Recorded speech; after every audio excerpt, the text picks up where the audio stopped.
Diversi gli avvenimenti che hanno caratterizzato questo fine inizio del nuovo anno, in cui sono intervenuti le forze di polizia che dovranno capire cosa è successo. Un carro funebre in fiamme a Licata, probabile l'intimidazione. In via Marinello, infatti, sono stati dati alle fiamme la porta d'ingresso di un'agenzia di onoranze funebri e uno dei carri che la ditta usava per il trasporto dei defunti. I vigili del fuoco sono intervenuti nella notte di San Silvestro per domare le fiamme. Il carro funebre è andato completamente distrutto. Avviate le indagini dei carabinieri, che hanno anche disposto l'acquisizione delle immagini di videosorveglianza dell'agenzia. La procura di Agrigento ha aperto un fascicolo di indagine a carica di ignoti.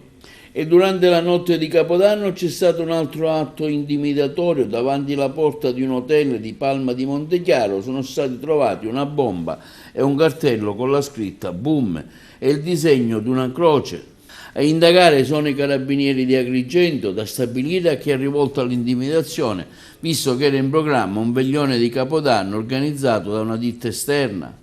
Boom è la scritta inequivocabile di un avvertimento, aggravata dalla presenza di una croce, di una bomba a mano, reale, non disegnata, un'intimidazione quindi in piena regola, quella subita dall'Hotel Residence, che si trova nelle adiacenze di una campagna di Palma di Montechiaro. Il proprietario, un imprenditore di 30 anni, dopo aver trovato il messaggio al piccolo ordigno, ha chiamato anche i carabinieri, che stanno indagando sull'accaduto. Nella struttura era previsto un veglione di Capodanno, non è escluso che le minacce fossero rivolte anche agli organizzatori dell'evento piuttosto che all'hotel, anche se la struttura è stata più volte presa di mira da ignoti nell'ultimo dell'anno. A fine luglio alcuni colpi di pistola vennero anche esplosi sui muri dell'immobile e una pecora venne trovata morta, uccisa da un proiettile sparato in testa.